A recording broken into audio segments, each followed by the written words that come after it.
और गणेश पुराण में और देवी भागवत में दोनों में स्पष्ट वर्णन आता है कि अगर स्त्री चतुर्थी का व्रत करती है, चाहे बड़ी चतुर्थी हो, छोटी चतुर्थी हो, किसी भी चतुर्थी का व्रत अगर स्त्री करती है तो उसके पति का तो उम्र बढ़ता ही है, साथ में उसके पुत्र का वैभव भी बढ़ता है। उसके पुत्र का वैभव भी बढ़ता है, उसकी संतान का सुख भी बढ़ता है।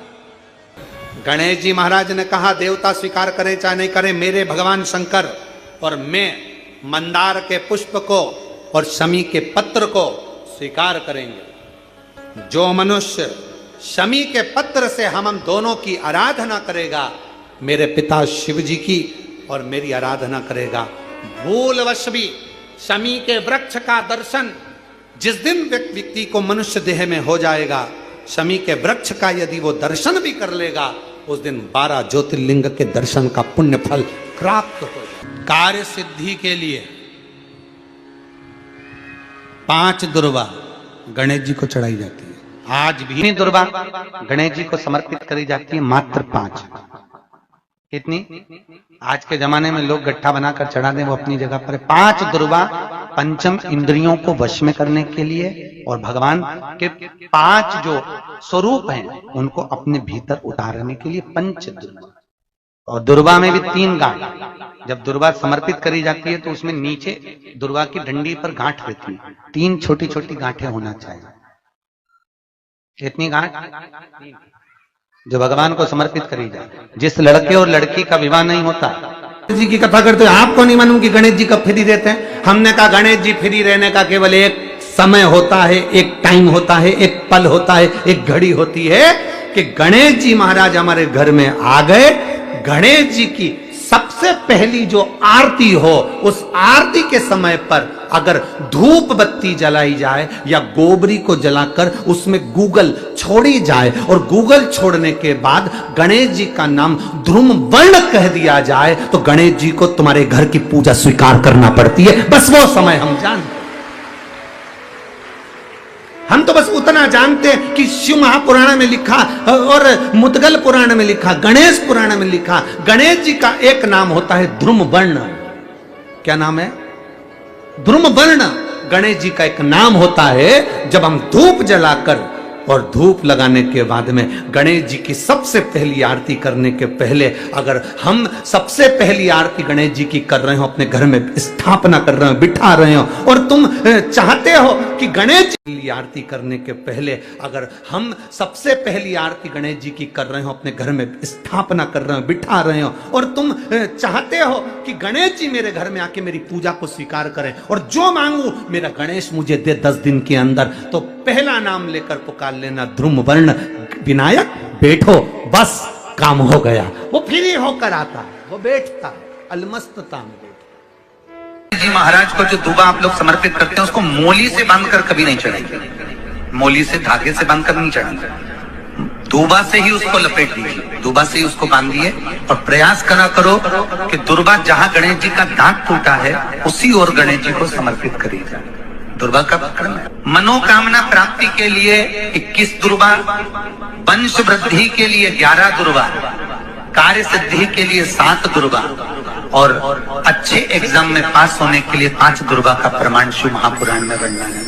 भगवान गणेश जी मैया को प्रसन्न करने के लिए 8 रूप में धारण करते हैं। 8 रूप भगवान गणेश जी ने धारण किए। एक मयूरेश्वर गणेश, दूसरा सिद्धि विनायक, तीसरा बल्लालेश्वर, फिर वरद विनायक, फिर चिंतामणि, फिर गिरजात्मज, फिर भगवान गणेश विघ्नेश्वर अष्ट विनायक, फिर महागणपति।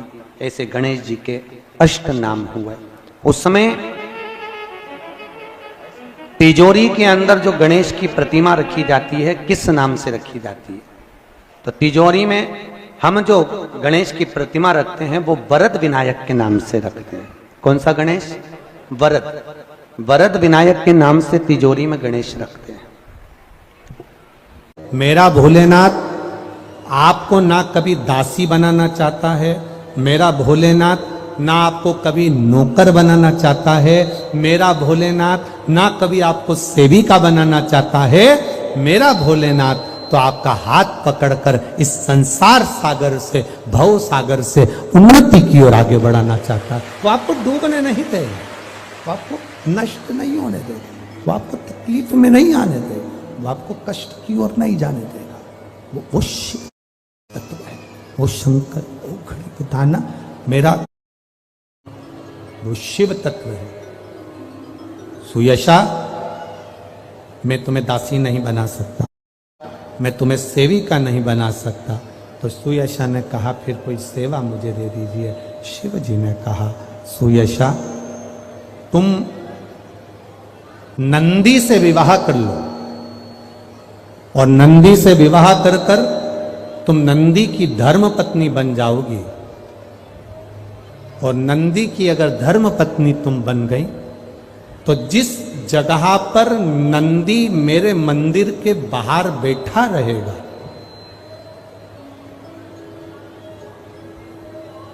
नंदी जिस जगह पर मेरे मंदिर के बाहर बैठा रहेगा, सुयशा उसके कर्णों में, कर्णों के करीब में तू स्वयं विराजमान रहेगी।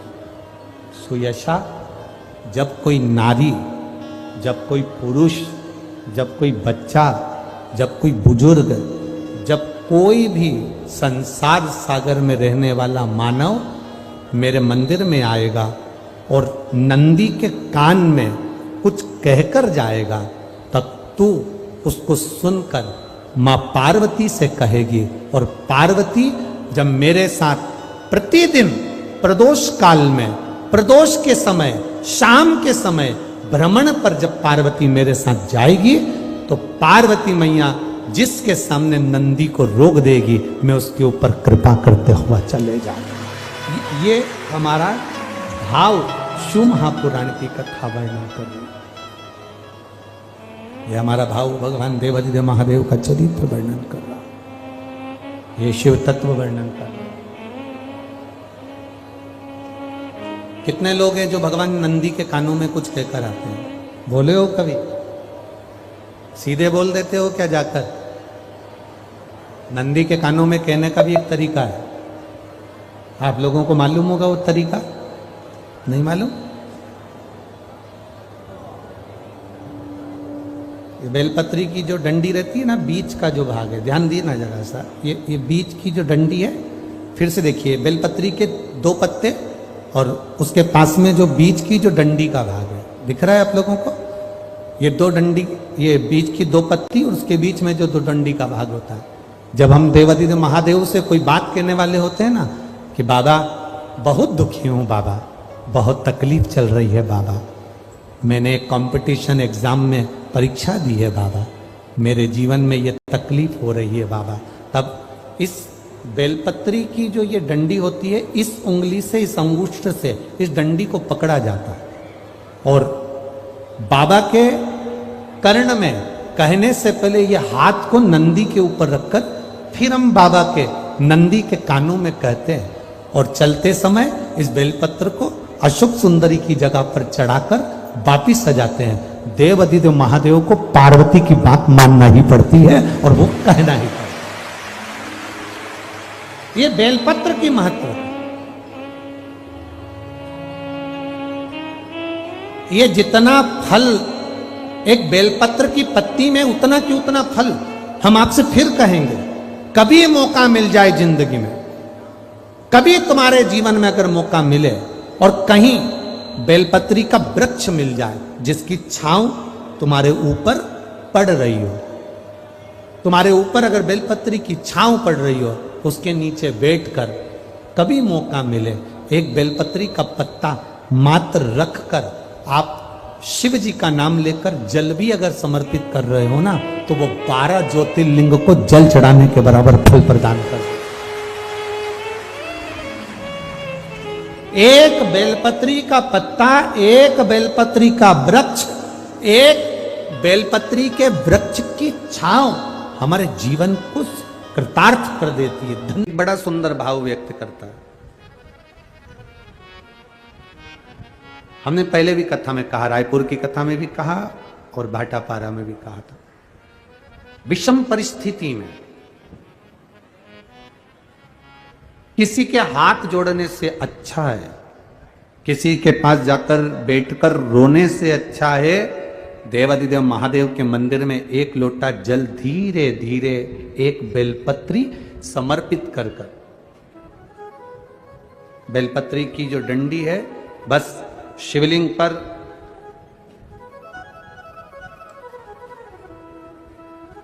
ये शिवलिंग, ये जलाधारी, ये माता पार्वती जी का हस्तकमल शिवलिंग, ये बेलपत्री, ये दंडी का जो मुख है वो अशुक सुंदरी की ओर समर्पित कर कर एक लोटा जल धीरे धीरे बिल्कुल धीरे धार में अपने हृदय की बात बाबा से दिल से कहते हुए, बाबा बहुत दुखी हूं, बहुत कष्टमय जीवन है, बाबा बहुत तकलीफ में जीवन चल रहा है और तू ना संभालेगा तो संभालेगा कौन? त्वमेव माता च पिता त्वमेव बंधुश्च सखा, सब कुछ तो तुमको मान लिया। जब से शिव महापुराण की कथा सुन रही हूं तब से मैंने किसी को नहीं, केवल आपको पिता माना है, आपको भाई माना है, आपको सखा माना है, आपको अपना माना, आपको दादा माना, आपको मैंने नाना माना। आप ही तो हैं जो संभाल सकते हैं।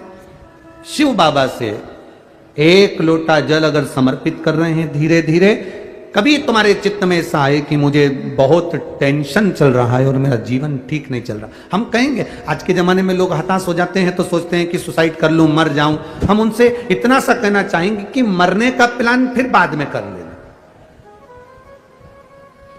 हम तुमको मना नहीं करेंगे कि तुम मरने का प्लान मत बनाओ, तुम्हारा मन हो तुम बाद में प्लान बनाना। एक बार विचार कर लेना कि अभी नहीं मरूंगा, अभी मैंने कथा सुनी है और सुना है एक लोटे जल का महत्व क्या है। कर्जा हो गया ना चुक जाएगा, दुख आ गया ना कट जाएगा।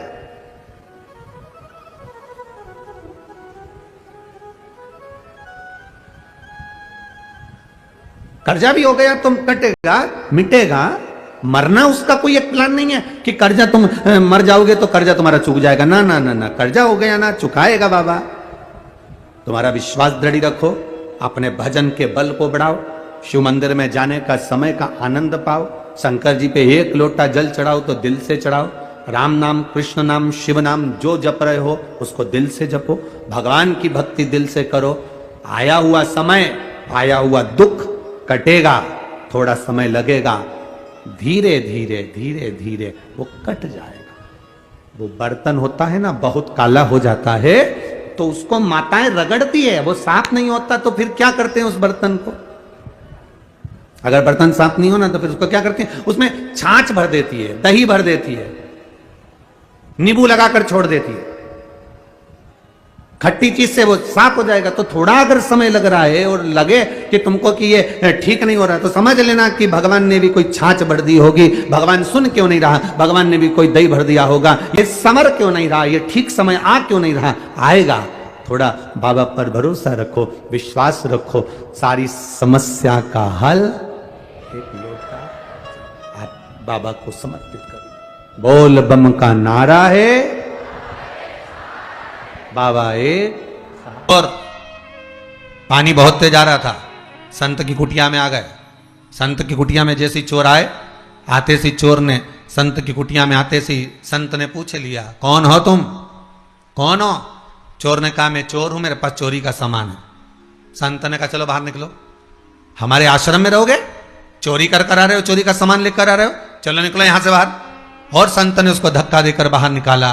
पानी बहुत तेज आ रहा था, उस जलवृष्टि में वो गीला हो रहा था, कांप रहा था, ठंड सी लग रही थी उसको, पानी में गीला हो रहा है, कांप रहा है, दांतोड़ी बज रही है, उसके दांतों में से आवाज आ रही है। संत अंदर आ गए, दरवाजा बंद कर लिया, अंदर आकर संत माला लेकर बैठ गए, साधु माला लेकर बैठ गए, तपस्वी माला लेकर बैठ गए, सन्यासी माला लेकर बैठ गए। इतने में आकाशवाणी हो गई और आकाशवाणी होकर कहा, अरे ओ संत, तुझे तो आज मालूम पड़ा कि ये चोर है, मुझे तो माता के गर्भ में था तब मालूम था कि ये चोर बनेगा। मैंने फिर भी जन्म दिया और माता के गर्भ से उसको प्रविष्ट करा, तो तू अपनी कुटिया से क्यों बाहर निकाल रहा है? मुझे तो पहले से मालूम है, माता के गर्भ से बच्चे की जब नाल कटती है, बच्चा जब जन्म लेता है, माता के गर्भ से जब बालक जन्म लेता है, बालिका जब जन्म लेती है, माता के गर्भ से जब बच्चा जन्म लेता है, नाल कटते से उसका भाग्य लिख दिया जाता है कि ये क्या बनेगा, क्या करेगा, मृत्यु लोक में जाकर कितना इसको भजन करना है, कितना दान करना है, कितना पुण्य करना है, कितना सत्कर्म करना है, कितना नाम जाप करना है, कितना मंत्र जाप करना है, कितनी निंदा करना है, कितनी चुगली करना है, कितनी बुराई करना है, उसके लेख पर लिख दिया जाता है कि इसको इस समय पर इतनी बुराई करना ही पड़ेगी, इसको इस समय पर इतना भजन करना ही पड़ेगा।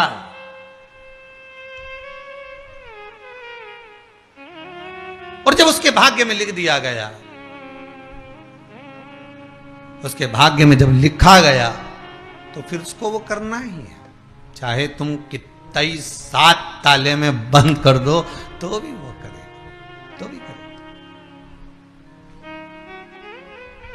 भगवान को मालूम था, जन्म देने के पहले भगवान जब गर्भ में रखा आपको, हमको, चाहे आप हो, जितने आस्था चैनल पर कथा को श्रवण कर रहे हैं, जितने फेसबुक यूट्यूब पर कथा सुन रहे हैं, चाहे वो सुन रहे हो ना सुन रहे हो, चाहे वो कहीं बैठकर कथा का रसतत्व ग्रहण कर रहे हैं, उस परमात्मा को अपने जन्म के पहले मालूम था कि ये क्या करेगा, ये निंदा करेगा कि भजन करेगा, ये स्मरण करेगा कि भक्ति करेगा, ये भोजन करेगा कि भजन करेगा, ये व्यापार करेगा कि नौकरी करेगा, ये सब परमात्मा को मालूम। आपको नहीं, परमात्मा को सब मालूम।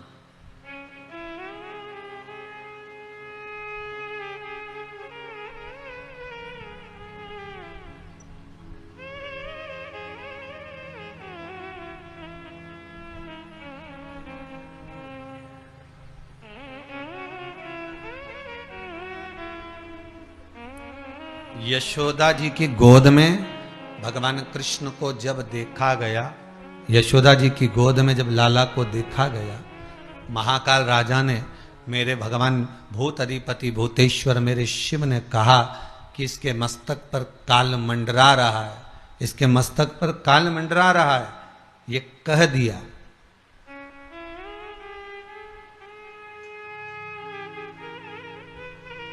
तो भगवान कृष्ण मन में मुस्कुराते हुए यशोदा जी की गोद में विचार करते हैं कि बाबा कह रहे हैं कि इसके मस्तक पर काल मंडरा रहा है, पूतना इसको मारने आएगी, तृणावत इसको मारने आएगा, अगासुर बकासुर कंस ये सब इसको मारने आए, इसके मस्तिष्क पर काल मंडरा रहा है। ये भगवान शंकर जब लाला का दर्शन करने आए तब कह रहे हैं यशोदा रानी से कि इसके मस्तक पर काल मंडरा रहा है। और भगवान मन में विचार कर रहे हैं, भगवान कृष्ण मन में विचार कर रहे हैं माता यशोदा की गोद में कि जब स्वयं महाकाल ही पहले आ गया तो फिर ये काल क्या करेगा, फिर ये काल करेगा क्या? अकाल मृत्यु भो मरे जो काम करे चंडाल का, काल उसका क्या बिगाड़े जो भक्त हो महाकाल का। फिर काल उसका क्या बिगाड़ सकता?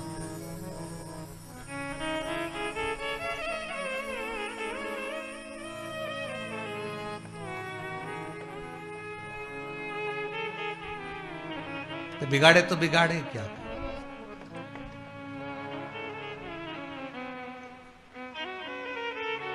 क्योंकि इसकी चित्तवृत्ति में शिव, भगवान को मालूम है आप कितना भजन करेंगे, भगवान को मालूम है आप कितना स्मरण करेंगे, भगवान को मालूम है आप कितना मंत्र जाप जपेंगे, भगवान को मालूम है आप कितना नाम जाप जपेंगे, भगवान को मालूम है आप कितना कीर्तन करेंगे, भगवान को मालूम है आप कितना स्मरण करेंगे, भगवान को एक एक चीज का स्मरण है कि आपकी भक्ति कैसे होगी, आपका स्मरण कैसे होगा, आपका मंत्र जाप कैसे होगा, आपका नाम जाप कैसे होगा, आप कितना कीर्तन करेंगे, कितना मंत्र जाप करेंगे, कितना नाम जाप में डूबेंगे, ये परमात्मा को, ये शिव को मालूम है।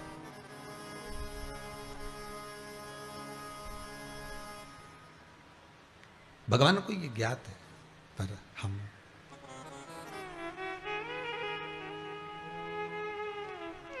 कितना सुंदर गीता जी में कहा है भगवान ने, कितना सुंदर भगवान गीता जी के भीतर कह रहे हैं, कितना सुंदर वर्णन कर रहे हैं कि आप कर्म करिए, फल की इच्छा न रखिए, आप तो केवल कर्म करो,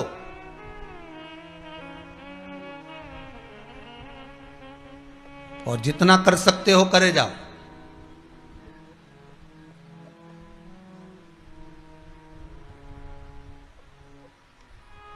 जिस पल, जिस घड़ी, जिस क्षण आपको लगे कि अब मैं कर्म करते करते हार गया, थक गया, अब मेरे बस का कुछ भी नहीं रहा, तब फिर विचार कर लेना। पर कर्म से पीछे मत हटना,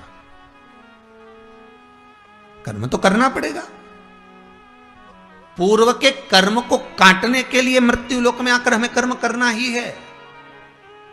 केवल एक बार ओम नमः शिवाय बोलने पर कोई शंकर के चढ़े हुए जल को भी अपने ऊपर छींट लेता है तो उसका रोग समाप्त हो जाता है।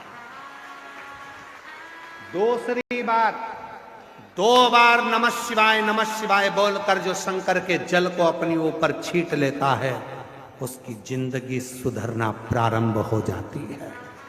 3 बार ओम नमः शिवाय बोलकर जो शंकर के चढ़े हुए जल को अपने ऊपर छींट लेता है वो भव सागर से मुक्त हो जाता है।